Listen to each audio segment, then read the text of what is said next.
Hello friends, welcome back. तो बहुत बहुत बधाई हो आप सबको भी, और थैंक यू सो मच। आप सब लोगों की दुआएं काम आ गई और आप लोगों ने आज निक्की को देख ही लिया होगा। ये सब आप लोगों की दुआएं, आप लोगों की ब्लेसिंग्स का ही असर है।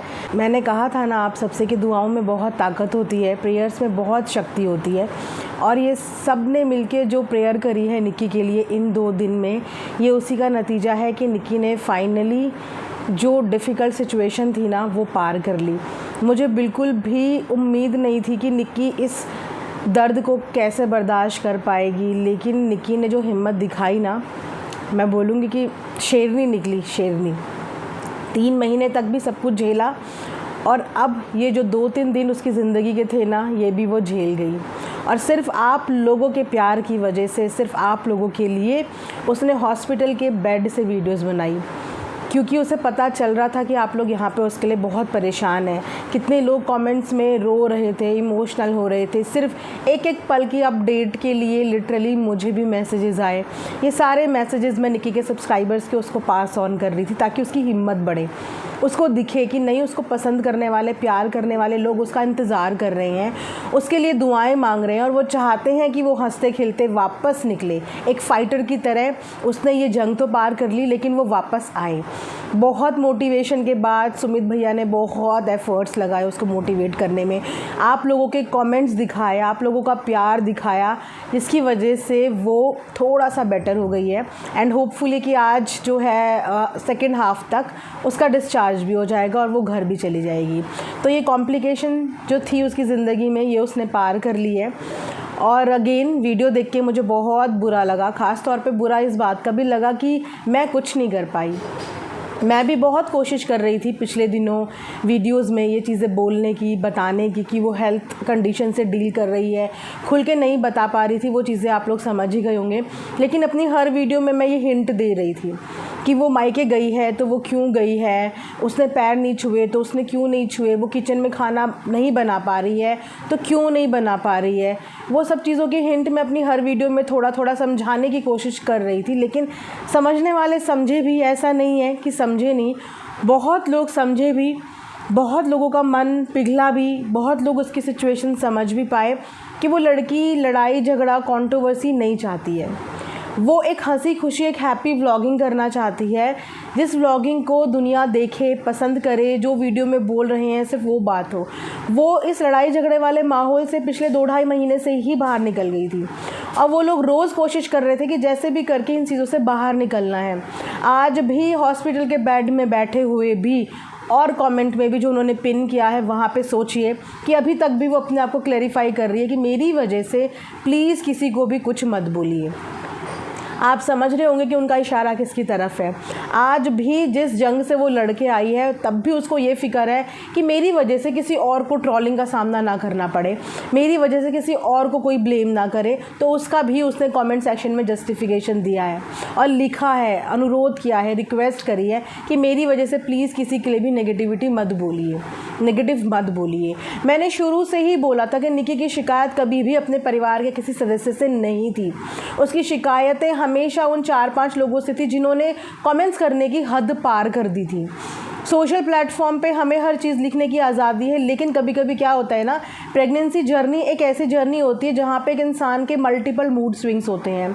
आपने देखा होगा कि कोई लेडीज़ तो इतनी इमोशनल होती है कि बिना बात के अपनी ड्यूरिंग प्रेगनेंसी रोने भी लगती हैं। कोई इतना स्ट्रेस, इतनी चिड़चिड़ी हो जाती है because of the hormonal disbalance. सबकी अपनी एक अलग प्रेगनेंसी जर्नी होती है। तो उस प्रेगनेंसी जर्नी में उसने इस कमेंट्स का अपने ऊपर इतना इम्पैक्ट ले लिया, उसको इतना बुरा लगता था, इतना फील होता था कि उसने वो सारे कमेंट्स रखे, उन्हें पढ़ती थी कि मैंने ऐसा क्या किया, मैंने ऐसा क्या बोला, मैंने तो ऐसा कुछ किया ही नहीं। जब मेरे पास भी वो कमेंट आते थे मैं बोलती थी नहीं निक्की कोई बात नहीं, ऐसा कुछ नहीं है, किसी के बोलने से कुछ नहीं होता। लेकिन जिसने जो सोचना है वो सोचेगा ना, क्योंकि वो पीरियड उसका वही था, उसकी प्रेगनेंसी पीरियड चल रहा था। उस समय उसके हार्मोनल डिसबैलेंस, उसका माइंड सेट क्या था, किस मूड स्विंग में वो थी, तो ये सब स्ट्रेस उस पर इतना हावी हो रहा था। सबसे बड़ी बात, इंसान को तब ज़्यादा बुरा लगता है कि जब उसने कुछ भी ना किया हो, वो अपनी वीडियो में कुछ भी ना बोल रहा हो और उसके बाद भी उसको ब्लेम मिल रहा हो, तब उसको ये चीज़ें ज़्यादा इम्पैक्ट करती हैं और ज़्यादा बुरी लगती हैं। सब ने उनका माइंड डाइवर्ट करने की बहुत कोशिश करी, लेकिन फिर भी उसका दिमाग इन चीज़ों में चला जाता था। देख लेती थी, कभी इंस्टाग्राम पे कोई भेज देता था कि देखो आपके लिए क्या बोला है, कभी किसी माध्यम से भेज देता था, जो उसको अंदर ही अंदर इतना इतना इतना परेशान कर रहा था कि मैं कुछ भी नहीं कर रही हूँ, मेरे लिए फिर भी बोला जा रहा है, मेरे हस्बैंड के लिए बोला जा रहा है, मेरी सास तक के लिए बोला जा रहा है। और आज भी वो अपने परिवार वालों की चिंता कर रही थी अपने से ज़्यादा, कि मेरी वजह से मेरे फैमिली वाले परेशान हो गए, मेरी वजह से मेरे परिवार वाले परेशान हो गए, मेरी सास परेशान हो गई, मेरी माँ, मेरे भाई बहन, मेरी वजह से सारा का सारा परिवार जो है वो परेशान हो गया। आज भी इस कंडीशन में होने के बाद भी वो उन लोगों का एहसान मानना नहीं भूल रही, क्योंकि उसके डिफ़िकल्ट टाइम पे, इस 2 दिन के डिफ़िकल्ट टाइम पे जो उसके परिवार वालों ने उसका साथ दिया, उस साथ को शायद वो ताउम्र याद रखेगी, पूरी ज़िंदगी याद रखेगी। क्योंकि ये ऐसा पल था जहाँ पे उसको अपनी अगली पल का नहीं पता था कि अगले पल उसके साथ क्या हो जाए। और जिस दर्द में वो थी ना, उस दर्द में इंसान सोचता है यार मुझे नहीं चाहिए ये दर्द, इससे अच्छा मेरी ज़िंदगी चली जाए, लेकिन मैं ये दर्द नहीं बर्दाश्त कर पा रहा हूँ। लेकिन उसने बताया ना कि उसको वो दर्द सहना था क्योंकि उसकी एक मासूम बच्ची थी, उसके लिए उसे वो दर्द बर्दाश्त करना था। अच्छे उस दर्द के आगे हार जाते हैं, अच्छे लोगों को हारते हुए देखा है। तो जिस लड़की को आप लोग छिपकली, कुछ लोग छिपकली बोलते थे, सुखी बोलते थे, आज उस लड़की ने एक ऐसा एग्जाम्पल सेट कर दिया कि इतना सूखा इंसान, इतना छिपकली इंसान, इतना कमज़ोर इंसान जो घर के काम भी नहीं करता, देखिए आज वो कितनी बड़ा जो है फ़ाइट लड़ के आ गया। अगेन मैं बोल रही हूँ कि जो कॉम्प्लिकेशन निक्की ने करी, कुछ लोगों को लग रहा होगा कि मिसकैरेजेस तो नॉर्मली होते रहते हैं, लेकिन जो उसकी कॉम्प्लिकेशन थी और जो उसने डबल ट्रिपल पेन क्यों बर्दाश्त किया, कैसे बर्दाश्त किया, वो आपको अपनी आने वाली वीडियो में बताएगी कि उसकी ये जो मिसकैरेज, ये जो टर्मिनेशन था, ये ईजी नहीं था। एक नॉर्मल चीज़ होती है जिसमें हम 12-13 घंटे, 2 दिन बाद चीज़ें हमारी सॉल्व हो जाती हैं, लेकिन उसकी चीज़ें सॉल्व होने की जगह उसको डबल ट्रिपल तरीके से पेन हो रहा था, पेन दे रही थी। क्यों दे रही थी वो बताएगी आप लोगों को, है ना। तो मेरी भी जब निक्की से बात हुई थी वीडियो कॉल पे, तो मैं सच बताऊँ, मैं बिल्कुल वीडियो कॉल पे उससे बात कर ही नहीं पा रही थी, क्योंकि मैं उसकी शक्ल ही नहीं देख पा रही थी। मुझे यहाँ से देख के इतना अजीब लग रहा था, मैं अपने आप को लाचार फील कर रही थी कि यार मैंने ऐसा कभी भी फील नहीं किया। और सच बताऊँ तो मैंने ऐसी सिचुएशन भी कभी फेस नहीं करी। मैंने हमेशा से रिएक्शन रिव्यूज़ दिए हैं, डंके की चोट पे दिए हैं, कॉन्फिडेंस के साथ दिए हैं, इमोशंस को साइड रख के दिए, लेकिन ये इमोशन मेरी ज़िंदगी में आ जाएगा या ये पल मेरी ज़िंदगी में आ जाएगा कि मैं अपनी आँखों से ये चीज़ें विटनेस करूँगी कि किस तरीके से लोगों के इतना गंदा लेवल किसी की ज़िंदगी को किस तरीके से हार्म कर सकता है, किस तरीके से उसको मानसिक रूप पे तोड़ सकता है। फिज़िकल तो इश्यूज़ उसे थे, इस चीज़ को डिनाई नहीं कर सकते, मेडिकल और फिज़िकल इश्यूज़ थे, लेकिन किस तरीके से इंसान जो मन से भी कमज़ोर हो गया। एक होता है ना कि हमें फ़िज़िकल इश्यूज़ हो रहे हैं लेकिन हमारा माइंड स्ट्रांग होता है तो उनसे फ़ाइट करता है। वो इस समय ना तो मेंटली फ़ाइट करने के लायक थी, क्योंकि उसको बहुत चीज़ें चुभी हुई थी, इतने अनदर लेवल के कमेंट जो आप सोच भी नहीं सकते, वो दिल पे लेके बैठी थी कि मैंने ऐसा क्या किया और क्या मेरी इस 4-5 साल की जर्नी में मुझे ये मिला, ये सिला मिला कि मैं जब अच्छा भी करना चाह रही हूँ तो मेरी अच्छाई पे भी लोग इतना पॉइंट आउट कर रहे हैं। क्यों मेरी फीलिंग्स नहीं समझ पा रहे हैं, क्यों मुझसे कनेक्ट नहीं कर पा रहे हैं, क्यों मेरे डॉक्टर के चक्कर मेरे लग रहे हैं, तो क्यों उनको नाटक बोला जा रहा है, क्यों उसको ड्रामा बोला जा रहा है। उसके दिल में, दिमाग में यही सवाल होता था कि क्यों ऐसा हो रहा है मेरे साथ, जिसका जवाब मेरे पास भी नहीं था और जिसका जवाब उन्हीं के पास होगा जिन्होंने इस तरीके के कमेंट करे। तो अभी भी हाई टाइम है, सोशल मीडिया ज़रूर है, आप लोगों को आज़ादी ज़रूर है, लेकिन हमेशा चीज़ें ऐसी करो कि आपकी वजह से कभी भी किसी के साथ ऐसा ना हो, किसी के भी आंसू का आप लोग कारण ना बनो। सबसे बड़ी बात है कि हम औरत हैं, अगर औरत ही औरत का दर्द नहीं समझेगा तो कौन किसका दर्द समझेगा, आप बताइए। एक औरत की ज़िंदगी का बोलते हैं कि दूसरा जन्म होता है, जब वो बच्चा पैदा करती है तो उसकी ज़िंदगी का दूसरा जन्म होता है। तो इस चीज़ को हम being a lady, being a female बहुत अच्छे से समझ सकते हैं। तो वही समझाने की कोशिश मैं भी कर रही थी, वो चीज़ें मैं भी समझती हूँ, इसीलिए मैं भी ठहर जाती हूँ, रुक जाती हूँ। जब भी मुझे लगता है चीज़ें ज़्यादा हो रही हैं या ज़्यादा वो हो रही, तो मैं भी अपने कदम पीछे हटा देती हूँ, क्योंकि कहीं ना कहीं मुझे भी ऐसा फील होता है कि नहीं, सब कुछ अपनी जगह, लेकिन इतना नहीं होना चाहिए कि किसी को आप इस हद तक कर दो कि वो हॉस्पिटल पहुँच जाए, उसके साथ इतनी बड़ी ट्रेजिडी हो जाए कि आज ये सिचुएशन हो जाए। तो थोड़ा सा इस चीज़ का प्लीज़ आप लोग ध्यान दीजिए। थोड़ा सा इंसानियत, किसी को प्यार करने का मतलब ये नहीं होता कि आप सामने वाले को नफ़रत करो। मैं अपनी वीडियोस में भी देख रही हूँ कि मेरी वीडियो में मैं सिर्फ निक्की के बारे में बात कर रही थी, कल सिर्फ दुआएं मांग रही थी, उसकी आपको हेल्थ अपडेट दे रही थी क्योंकि उसकी ऑडियंस चाहती थी कि हेल्थ अपडेट दी जाए, और क्योंकि सुमित भैया ने मुझे बोला था कि हेल्थ अपडेट दूँ आप लोगों को, क्योंकि वो उस समय पर एक्टिव नहीं हो पा रहे थे, तो वो मैंने दी। लेकिन मेरी पूरी वीडियो में कहीं पे भी मैंने किसी को गलत नहीं बोला। मैंने बार बार यही बोला कि उनके अपने वर्क कमिटमेंट्स थे, वो अपने उस पर गई, उनका प्री प्लान सब कुछ था, वो उस पर गई। पीछे से जो चीज़ें हुई शायद उसके बारे में वो अवेयर ना हो कि ऐसा हो जाएगा, वो उनका कंडीशन था जिसमें मैंने उन्हें कुछ बोला ही नहीं।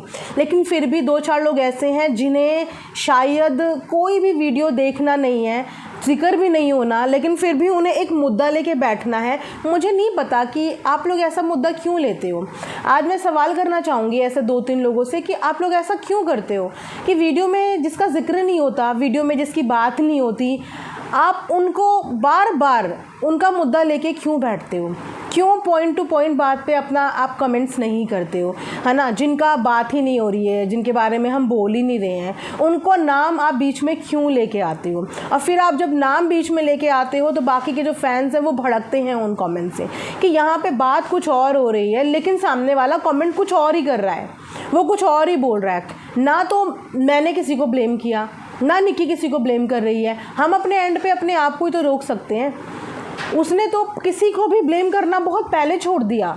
वो पिछले 2 महीने से हाथ जोड़ के यही बोल रहे हैं, भैया हमारे परिवार वालों को कुछ मत बोलो, फैमिली को कुछ मत बोलो, ये वीडियो मेरी है, ये वीडियो मेरी है, मेरी वीडियो देख के मेरे बारे में कमेंट करो, किसी और के बारे में मत बोलो। इतना तो आज तक कभी भी किसी ने नहीं बोला जितना उसने लोगों को रोका है।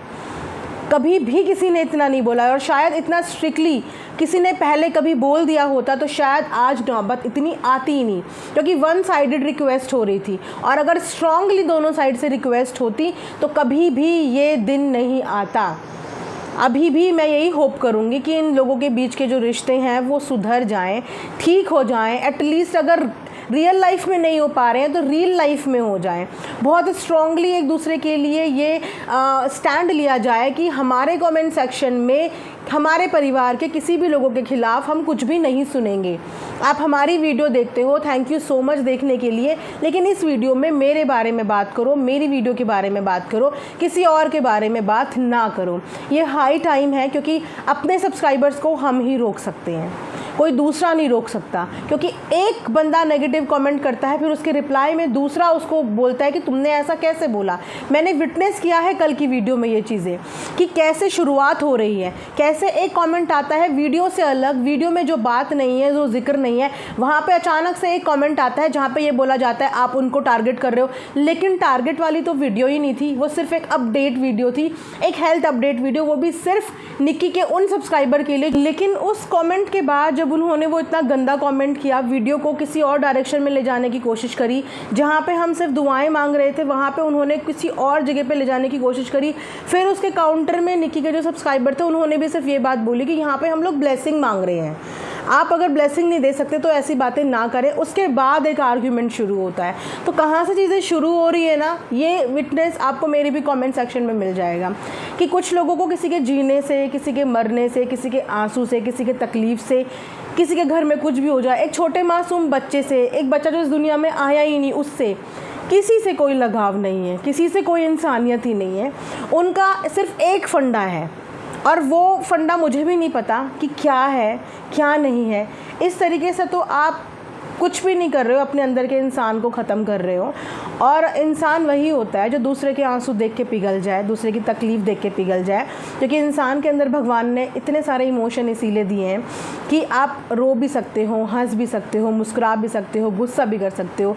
मल्टीपल इमोशंस के साथ एक इंसान को बनाया है ताकि वो दूसरे इंसान की इन चीज़ों को समझ पाए। सो आप लोगों को थोड़ा सा सुकून मिल गया होगा निक्की की आज जो है वीडियो देख के। आई नो कि बहुत सारे लोग इमोशनल भी हो रहे होंगे, क्योंकि वो जो 3 महीने में लेके अपने अंदर बैठी है, अभी तो उसने उसका 1% भी आप लोगों के साथ शेयर नहीं करा, जो वो दबा के बैठी हुई है।